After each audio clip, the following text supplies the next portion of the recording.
पड़ोसी मुल्क का वाक़या है कि एक बच्चे से टीचर ने पूछा कि हमारे प्यारे नबी का नाम क्या है, अब वो खामोश। तो उसे बड़ा ताज्जुब हुआ कि प्यारे नबी का नाम इसको मालूम नहीं। जिस मुल्क में है पूरा मुल्क मुसलमानों का है, जिस घर में पैदा हुआ वो घर मुसलमान का है, माँ मुसलमान, बाप मुसलमान, भाई बहन मुसलमान, इस्लामी माहौल में मुसलमान के माहौल में रहता है, और हुजूर का नाम मालूम नहीं। दूसरे से पूछा क्या नाम है, उसने कहा मोहम्मद रसूलुल्लाह सल्लल्लाहु अलैहि वसल्लम। कहा कि अब लो, अब वो फिर नाम नहीं ले रहा, तो और ज़्यादा ताज्जुब कि अव्वल तो इसको मालूम नहीं था, और जब दूसरे ने बता दिया तो उसको रिपीट नहीं कर रहा। तीसरे से पूछा क्या नाम है, तो उसने भी बता दिया। फिर कहा अब लो, अब भी नहीं ले रहा। 2-4 बच्चों से पूछा, जब उसने नहीं बताया तो वो टीचर खड़ा हुआ और उसकी शदीद पिटाई की।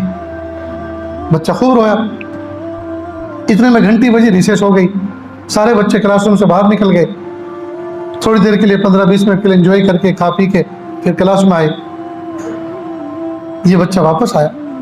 अब चूंकि काफ़ी देर से रोया भी था, मार पड़ी थी, तो उस टीचर के दिल में, उस्ताद के दिल में तरहम का जज्बा पैदा हुआ।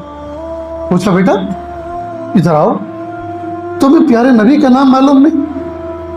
उसके बच्चों की आंखों में आंसू भर आए और कहा मुझे मालूम था, लेकिन मैंने लिया इसलिए नहीं कि उस वक्त मेरा वजू नहीं था और मेरे माँ बाप ने मेरी तरबियत इस तरह की है, प्यारे आका सल्लल्लाहु अलैहि वसल्लम का जब भी नाम लो तुम्हारा वजू होना चाहिए।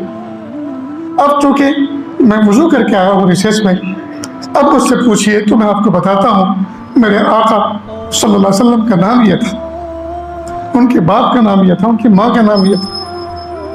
मेरे भाइयों, जब हम अपने बच्चों की इस तरह की तरबियत करेंगे, जब हम इस तरह की तरबियत करेंगे, हमारे बच्चे बेहतरीन नमूना बनेंगे, दुनिया में भी हमारे लिए आंखों की ठंडक बनेंगे और आखिरत में भी हमारे नजात का बाइस बनेंगे।